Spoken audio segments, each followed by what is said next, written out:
Hello and welcome to episode number 84 of The Pitcher or the Hitter, the podcast by the M-SABR Dynasty League for the M-SABR Dynasty League. I am Cam. I'm Sahil. And weird recording schedule continues. We're recording this on a Friday afternoon.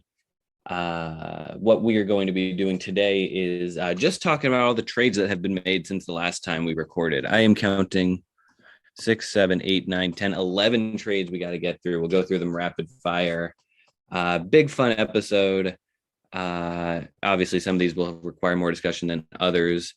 But first and foremost, before we start, it is Flagpoll season. Vexillology is popping. I know we just started Flagpoll this morning. I know you just submitted your votes. It's that time of year. This is going to probably run, including the tournament, is probably going to run into 2023. But it's back. We're all excited. It's going to be a ton of fun. How are you feeling as a first time flagpoller? Oh man, I'm excited, but I have also heard about some of your many disputes. Rock the Casbar and all of the Guyana controversy, all the ones that are in the M-SABR wiki. Oh boy, I am. I don't know. I don't think I know what I'm getting myself into, but I'm incredibly excited. And I just voted on my first 16 flags. I may or may not have given a flag a 10. You may or may not have. Well, by the time this comes out, we will all know that you have. But it was California. California finished with an average of 6.2, which was hurt by Eric giving it a 3. I gave it a 7 for what it's worth. But anyway, we've got we'll probably give some flag updates on this podcast, because really that's what we're here for. But do we want to talk about some trades? We've got a lot of them. Let's get through them. Yeah, let's get through them. We're just going to go through these in chronological order. So we have trades starting from June 10th. Was the last trade that we talked about. Was a 3-team deal. So I guess we haven't talked trades in like 3 weeks. I think we've only recorded once in between them. And I think that was just a traditional episode without trades that we recorded on Tuesday. So, wow, it's been a hot sec. But let's get started. Later that night, after the 3-team deal that you, me, and Andrew made, the Bellies traded its 2026 second to the Deep Sea Devers for Luis Gonzalez and starting pitcher, you say, I say, you say, Kikuchi. Cam, your thoughts on the trade?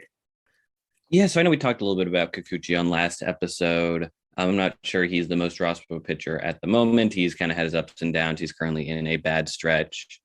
Luis Gonzalez, he's kind of a guy who's risen up some prospect boards. I believe he's debuted. He's an outfielder for the Giants, correct? I believe he's made the majors. Yeah, outfielder with the Giants. He's currently on the IL, but in 180 plate appearances this year, 302, 361, 447, 128 WRC plus, 3 homers, 7 steals. All right. I'm looking at, actually, I guess he debuted all the way back with the White Sox in 2020. So he's been around a little bit. He's 26, but he is maybe having a little bit of a breakout year. Interesting trade. If I had to pick a winner, Kikuchi is on the Gonzalez side. Oh, in that case, I don't know. I think he's a good get for the Bellies, especially considering they had to give up a second that's in a long time from now.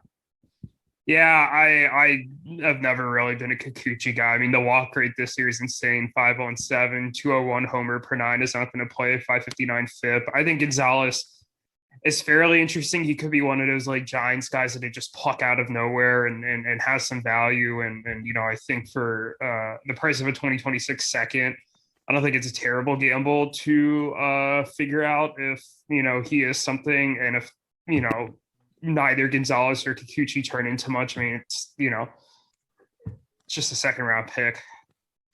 Yeah, exactly. Not a whole lot to talk about here. The next trade was a lot more interesting.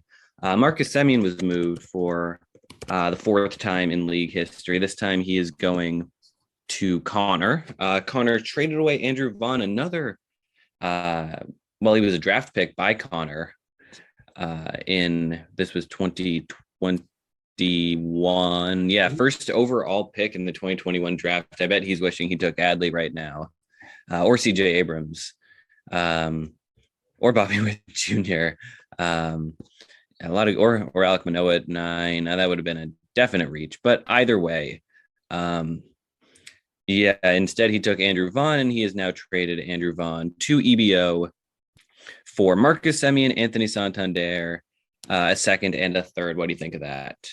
I don't know if I get this. I know Andrew Vaughn maybe doesn't have the name value that Adley has or Bobby Wood Jr. has, but he has a 137 WRC plus this year. He's 307, 360, 465. He doesn't have a high K rate. It's only 17.2%. He's shown some power. I think the bat's going to play. You know, he's only 24. I think there's still some room for development here. I think they kind of rushed him a little bit last year, and you could show that he's made a lot of progress this year. Is he necessarily going to play the most valuable position for fantasy? No. You know, he's primarily a first base player, although he's probably going to maintain outfield eligibility as long as Abreu is there. But he's only 24, and I think this is a really good piece for EBO to get as part of their rebuild. At the same time, Semien, we all know the year that he's coming off of last year, although he's been terrible to start this year. Semien now is 31 or 32. I just, you and I have talked about Semien a bunch. He's going to turn 32 by the end of the season. I've just never been that high on Semien. I think he had the one good year in Oakland where he really popped off. He had a good year in Toronto last year, but I didn't expect him to come anywhere close to really replicating that.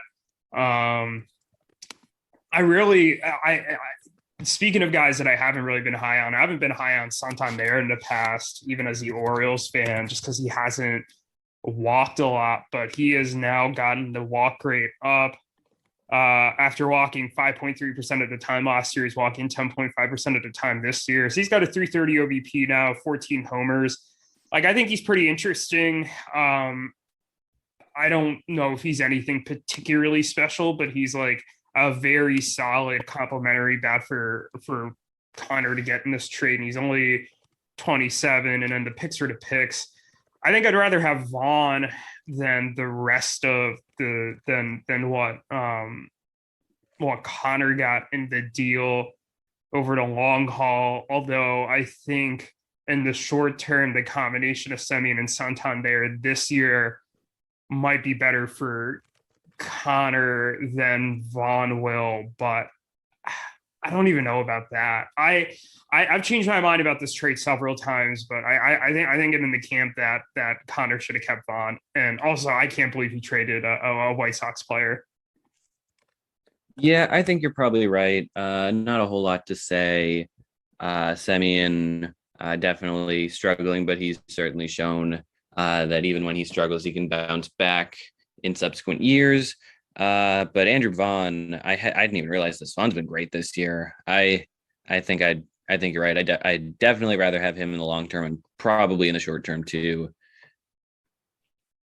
Yeah, I think so. I think EBO. Do you remember that day when the Blue Jays, or not the Blue Jays? He's not a Blue Jay anymore. The Rangers had the doubleheader, and Semien hit 3 homers and stole 4 bases. Right? He had the most ridiculous day ever. He went 6 for 8 or something.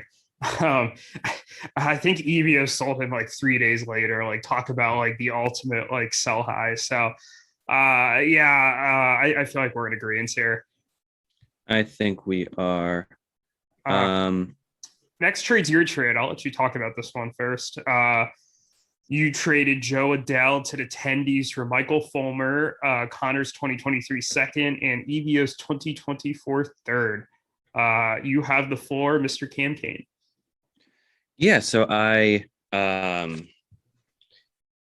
you said I would trade 2 of Adell, Kelenic, and Bohm by the deadline. I have traded one of them. Adell got sent back down to the minors.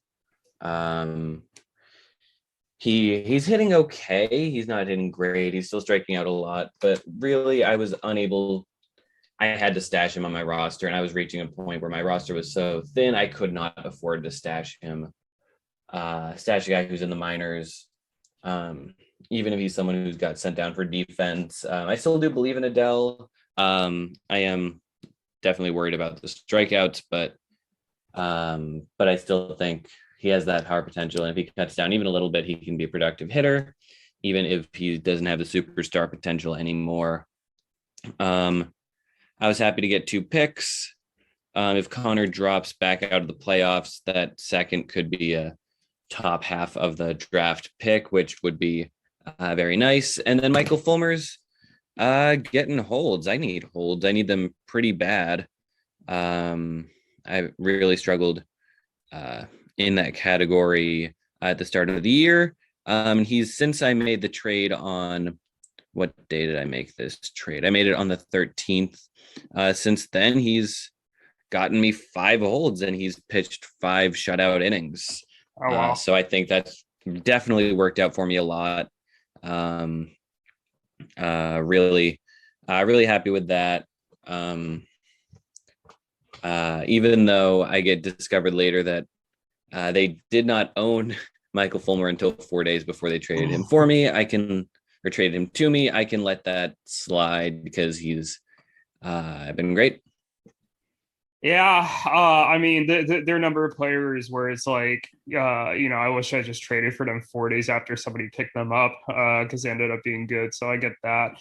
I think you made probably the best of a bad situation here. I mean, like you said, you had the roster logjam. You have both Adell and Kelenic in AAA. So one of them, had to be stashed on your roster, on your major league roster, while the other one could be on your NPI. I think this is a cautionary tale of not holding on to too many guys who are debuting at once. And I know you and I have talked about this a lot off the air, that like this log jam was coming for you. And I know that like you have a Bohm who is not really having the best of seasons, and you have Brujan who's not looking particularly good, and they're both taking roster spots. And I'm more curious about the long-term implications from this for you if you kind of continue on the strategy of like, kind of seeing how these prospects do once they get to the majors when they're highly touted, and then make a decision and recognize that you might, some of them are going to hit, and then some of them you're just not going to get the value for it, like Adley, Gorman, guys like that look like hits right now, but Adell doesn't, for example. Or if you're going to maybe start being a little more willing to trade away some of these prospects before they come up and risk that they do come up and they are really good, but maybe getting more value for them early on. So I think that's going to be interesting to see how you adjust based off this trade. But I mean, I think you made the best of a bad situation. I think for Alex and Zach, I think they did a really nice job taking advantage of your desperation to trade away Adell. I'm not super high on Adell. The K rate still bothers me. I still have a hard time getting over that. I'm not convinced he's going to be able to meaningfully cut it down. But I think you're right. I still think he could be a productive major leaguer. And at the price that they gave up for Adell, if Adell does absolutely nothing for them, it doesn't matter. They really didn't give up much. And I think this is a win for them. Which doesn't mean you lost the deal, but I think this is a win for them. I think you're probably right. Yeah, they definitely a lot of value for Adell, especially for a rebuilding team. Let's move on now. Sean Murphy got traded again, this time to Anthony. Sean Murphy has been traded. This is his 12th time being traded, I want to say. I think it's his 13th. Oh wait, well, when you search just Murphy in the chat, Tom Murphy, so I'll say he shows up in the chat 13 times, but that might. But one of them's in a condition, so 12 times. 12 times, Jesus Christ! So what? Yeah, we had 466 trades, so 12 of that. I guess that percentage is not super impressive, but it's still a lot. Jesus Christ. But yeah, Sean Murphy was traded for Anthony's 2026 second and Anthony's 2024 third. Yeah. Again, not really a lot to talk about here. Connor got Sal Perez back, so he traded away Murphy, although Perez is hurt again, although he has told me he's sticking with Alfaro and doesn't want to trade for Jonah Heim at the moment. But either way, Connor trade away Murphy. He got Anthony's 2026 second and 2024 third. He had previously traded away just a second, Alex and Zach's 2025 second, to get Murphy. So really, I know we were talking about how I made out really well with the Murphy thing, but Connor did really well too. He flipped, got Murphy held on to him for 3 weeks and got an extra third out of the deal. So well done, Connor. Yeah, I think this works out for Anthony too, where, Yasmani Grandal's hurt. I don't think there's I don't really know what the timeline is for his return, but he also wasn't playing particularly well. And unlike last year, it really wasn't buoyed by a good OBP. So I think it's like, a fine deal for both sides. And I think Murphy could be Anthony's catcher of the future if he decides to maybe embrace this rebuild a little bit and trades Grandal to somebody in the offseason. I like this for both sides. Yeah, for sure. Moving on, powering through these. This is one of your trades. You traded Mick Abel and Zach Geloff to EBO, and you got George Springer back. Why don't you talk about this deal, considering it's one of yours? Yeah, nice to get Springer back from the 1 week vacation. I don't know if EBO. When we made the Betts deal initially, it was between between Castellanos and Springer. I think Sully wanted Springer a little bit more. I think Zane wanted Castellanos initially and then decided on Springer. Springer is a couple years older, but he is having the better year. I think kind of shortly after that trade was when they were kind of like, we're just going to commit to the rebuild.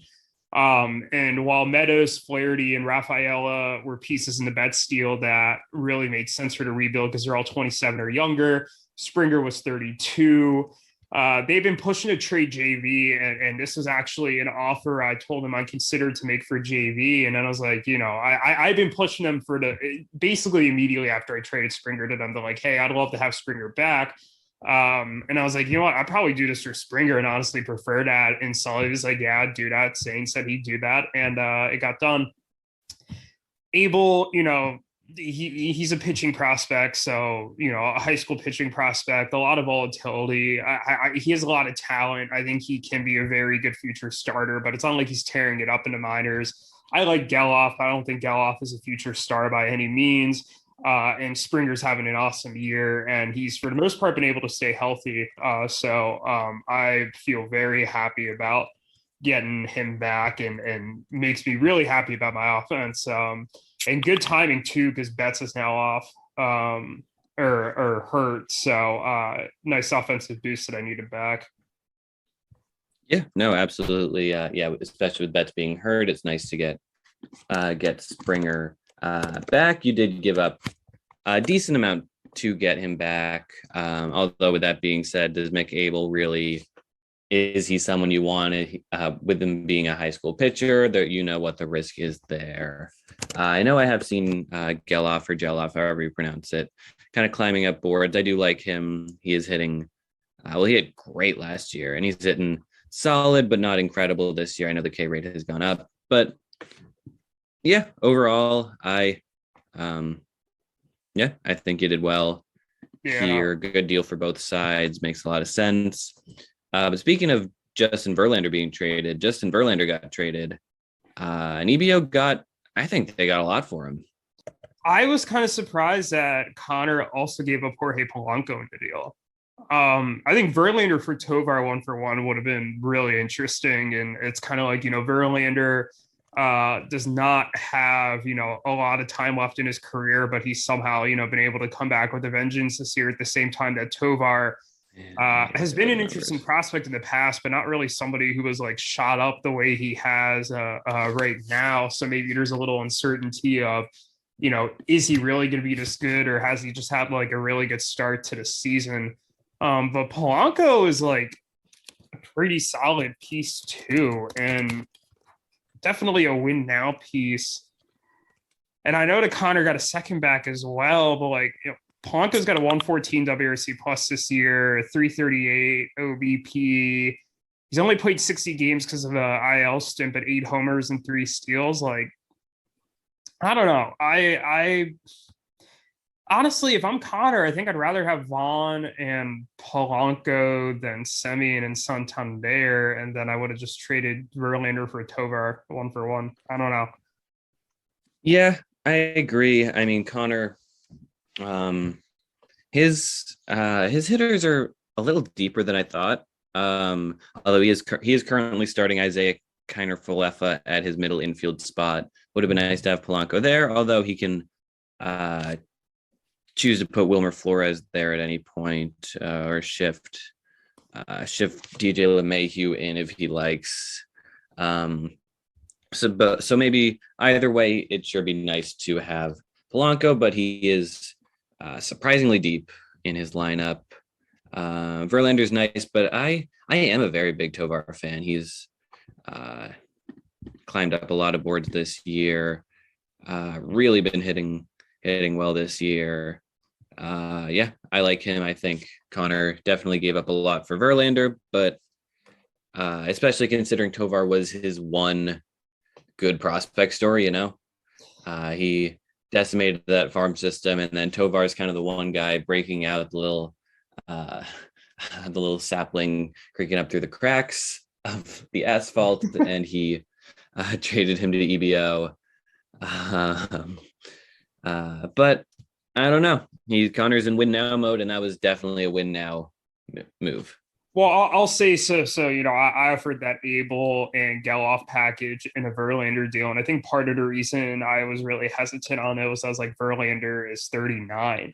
If Verlander was 33, even 34, I think I like this move a lot better. But like realistically, like Verlander could just fall off a cliff like any second now. And I granted it is Justin Verlander. He is he's a special talent, but also Father Time is undefeated. So and he is 39. I just and he's coming off a torn UCL. So it just, I don't know. Like I don't mind the decision to trade Tovar. I just wonder if there's maybe somebody more of a long-term piece that's also a win now piece that he could have acquired for Tovar. Like if he did like a deal centered around like Tovar and Polanco for Musgrove, I think that would have been a lot better. And I think that maybe would have been more fair. I agree. Not sure how many starting pitchers are on the block. I know I have been in talks with one of them that I'm intrigued by. Maybe that's something you'll find out about later. But anyway, Verlander's the guy they got. Next trade chronologically. Do we want to save that for last? I think that'd be fun to talk about last. Let's save that one for last. Next trade then was another one of yours. You traded Luisangel Acuna to Eric for Ryan Helsley and Eric's 2026 third. Not a big one. You want to give 2 or 3 sentences on this and we can move on? Yeah, Helsley's been balling out this year. I think he's taking the closer job. I'm not really a big saves team, but I'd like to, have a saves guy because certain. I'm able to steal saves, every so often from teams. And Eric especially because he's punting it if I'm looking forward to who I could potentially face in the playoffs. And Acuna was a guy I picked up like a week before on waivers, and I don't think he has the highest ceiling. So no, I think good deal for you. I'm not Acuna's kind of an up and down prospect boards, unlike his brother, who of course was the number 1 prospect in baseball and is now a superstar. But yeah, if Helsley can get you some saves, that's a steal for you. Up next, Anthony finally traded John Berti after a lot of hype around that deal. He sent Berti and Sir Anthony Dominguez, which is a name I haven't heard in a while. I remember him being a big name in like 2017, 2018 in that Phillies bullpen. Is he still with the Phillies? He's still with the Phillies. He's probably been their best reliever this year. Like, what's his face just lost the closer job, Corey Knebel, and he's kind of in that mix now. Really? Either way, he got Gavin Stone and a second rounder back. Do you think this was a good deal for Anthony? I kind of wonder if Anthony could have sold a little higher on Berti. I mean, Berti's been just balling out with the stolen bases. And I think there's still going to be playing time for him, even with like Brian Anderson and Joey Wendell coming back. I know he's probably not going to keep this up or anything, but he's a 371 OBP. He has a really good walk rate, 11.4%, 22 steals. Like I don't think he's going to get a first round pick or anything for him, but I wonder if he could have gotten like a few seconds between him and Dominguez instead of just the one and Gavin Stone. I think Andrew got a couple solid complimentary pieces for pretty cheap. And I do get why Anthony wanted to move off of Berti now, but I wonder if he could have gotten just a little more. Although I don't know a ton about Gavin Stone, but I know he's been rising up some prospect boards as Gavin well. Stone is balling out in AA. Take a look at his numbers. He is going to shoot up some rankings. He's a 23-year-old. He'll be turning 24 in October, but he is just pitching incredibly. I wouldn't be shocked to see him crack the bottom of some top 100 lists by the end of the year. All right, I stand corrected, and then I think this is probably a better deal for Anthony than I initially thought. I knew Stone was shooting up prospect boards, but I didn't know the extent to which he was doing that. So this is probably closer. This is probably basically fair then. He is a Dodger though, and I wonder if the Dodgers are really going to give him a chance to consistently start in that rotation. I mean, I know they're a little thin right now, but the Dodgers at any moment could go and acquire a bunch of aces, and it wouldn't be surprising, to go with Bueller and Urias and co. So that's true. Yeah, but he could also be part of a deal. Where he gets sent somewhere else. Either way, though, I think he's pitching well, but at the same time, he's a pitching prospect, and one blow up sees those numbers look a lot worse, and maybe he's not in top hundreds. Who knows? What I do know is that 10 days later, EBO sent Tommy Edman and Jock Peterson to the Crone Zone for Andrew Painter and Andres Jimenez. That is an excellent transition. You and I were talking about this trade quite a bit off of air, and I've had an idea this trade was going down for several days beforehand, so I've had quite a bit of time to kind of form a full opinion on this more than I usually would. I think EBO is the big winner here. I don't know how different realistically that Andres Jimenez is going to be from Tommy Edman. We talked about Tommy Edman in January when Tommy Edman was traded from Connor to EBO. And at the time, I was like, Rhys Hoskins is clearly better. Tommy Edman might lose that leadoff job. Just like he has a low OBP. I didn't really see the appeal. The walk rate's up a little bit, but the K rate is also up. The OBP is up a little bit. Like, that's nice. But like, and the multi-position eligibility is nice, but I don't know if I'm looking at Tommy Edman long-term and thinking like, boy, like this is really like a guy I think is going to be like a super great long-term hitter. Just, the StatCast page is very, is not inspiring by any means. Like, it's okay, but it's not terrible. Jimenez, meanwhile, has a 145 WRC plus this year. He has 9 homers and 6 steals. Yeah, that's even higher than it was when we were looking at this earlier in the week. I know. So what? That's I think he might have he has a higher OPS than Edman and is 4 years younger. And I get he has like 13 less steals, but I think he has more power. The one thing that concerns me still with Jimenez and why his value is probably knocked down a little bit is the plate discipline still isn't there. He has a 4.3% walk rate this year. But I think he could like projections for him for the rest of the season basically put him as like a 2015 player with like a 330, 340 OBP. And projections are putting Edman at like a 1535 with a similar OBP. I don't know how different they are long term. It's tough. I agree. I do like Jimenez. I like him a lot more than I thought I did. Same. Jock is in a small part, but also I don't know. Andrew Painter, again, high school pitcher, who knows? But he's balling out this year. I agree. I think EBO did a really good job, and I think we've said that about all of the trades they've made this past week, haven't we?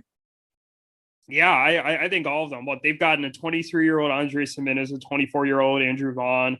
I mean, maybe I'm a little biased, but like the only deal of theirs I didn't look at and think like clear win for them was the Abel Geloff Springer deal. But is also a deal I think where they got a lot of value too. I don't. Yeah. Yeah, I just like it. I think Edman's probably a better player for the rest of this year than Jimenez, but I also don't think that there's necessarily that big of a gap long term. And you could argue there's not a huge gap between them the rest of this year. Is I think the way I would sum that up. But stolen base wise, it does help Andrew. Andrew's towards the bottom in stolen bases. He has 49 at the time of recording, which is only 4 ahead of Ruthvik, who is in last. So if he's lacking in stolen bases, and if he thinks that's something he's trying to improve, then he certainly did accomplish that at the very least. Yeah, I think that's fair. And I don't necessarily mind him selling high on Painter. Again, Painter's like Abel. He's a high school pitching arm. There's a lot of risk there. And Jock is obviously has been a very solid piece this year, but I wonder if it's just a little too aggressive. Indeed, considering he's still not in the playoffs at the moment.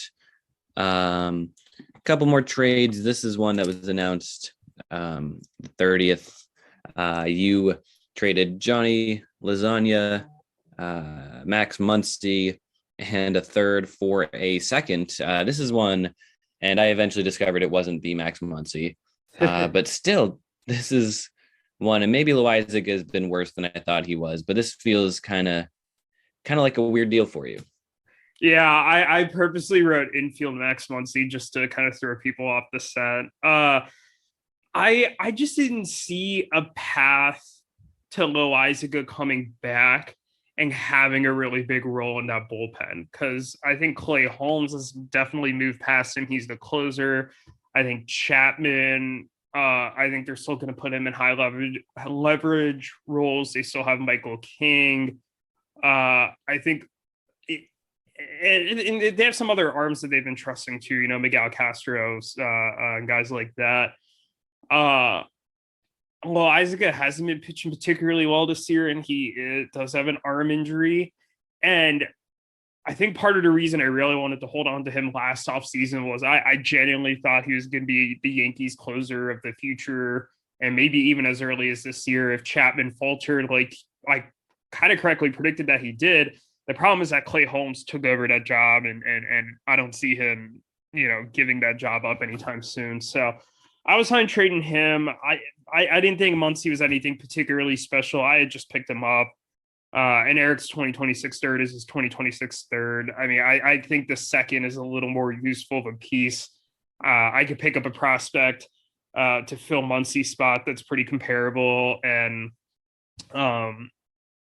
I feel like I could turn that pick into something more useful than kind of the package I gave up. So it's an interesting group of young players for the Bellies to gamble on, but not a group of young players that I really thought at this point were going to be part of my future core. So I was all right with giving them up, and I've already received some interest for that second round pick. And I think I can acquire a player that's better than any of the guys I gave up. So I'm feeling good about it right now. All right. Only time will tell. But there is one more trade that we need to talk about. And how do we want to do this one? This is, I I have been tricked. I have been deceived. But there's nothing I can do about it. There's it's There's fair play. nothing wrong with the birthday trade. Yeah. For those of you who don't remember, Cam was a little bitch, and he turned the Tyler Anderson deal I had with Andrew into a 3-team deal by saying he would back out of negotiations if I sent him a 3rd-round pick. The next 3rd-round pick that I acquired, if Cam was smart, he would have just asked for the 2026 3rd-round pick that I had at that time, and I probably would have just acquiesced, but he said, "Oh, I'll take the next 3rd-round pick that you acquire." So as soon as he did that, I was like, I'm going to get back at him for making me give up more for Tyler Anderson than I was anticipating. And I was like, I'll just give him the next 3rd I acquire. And I figure 2100 is far enough away where either we will no longer be here, or we can reminisce in 2100, hopefully, about the fun trade that I made in 2022. But congratulations on now owning a 2100 3rd-round pick. It's a really big deal. I'm sure you will be very happy to have that pick 78 years from now. Yeah, I have 2 of them now. 78 years is actually, I guess it is only 78. I would have thought more than that. But either way, yeah, maybe I'll make it my goal to acquire all of the 2100 3rd-round picks. Whoever successors in the league are, or your successor could have all 12 2100 3rd-round picks, and I think that would be a blast. But either way, we just went through 11 trades. Maybe took a little longer than we thought it would, but that's okay. We got some good discussion out of this. Anything else we want to say here before we go, though? Yeah, no. Why don't we? What's our upcoming recording schedule gonna look like for our listeners here? I know Cam and I are still on a little bit of a kind of a adjusted summer schedule here. So, what can the viewers expect to hear from us again? Yeah, so we are I'm hoping to get this one up early tomorrow, even if it's if I can edit it quickly enough. But if not, it'll be sometime over the weekend or early next week. And then what we'll do, we'll be taking another week off, but hopefully by the following Wednesday or so, if we're able to record, either the 2 of us or me with a guest host, we'll get one up to recap week 13 it'll be. And then from there, I'm not foreseeing anything preventing us from having regular episodes here on out till the finals. I love it. Yeah, no, can't wait. Nice to record with you as always. And until next time, this is the pitcher or the hitter. How long before the hate that we hold lead us to another holocaust? So we so deep in it that we can't end it, stop, hold, ever call it off. It's too clear, nuclear's too near, and the holders of the Molotov say the revolution's right here, right now, hand name calling off. Wake up, roll like ain't dark.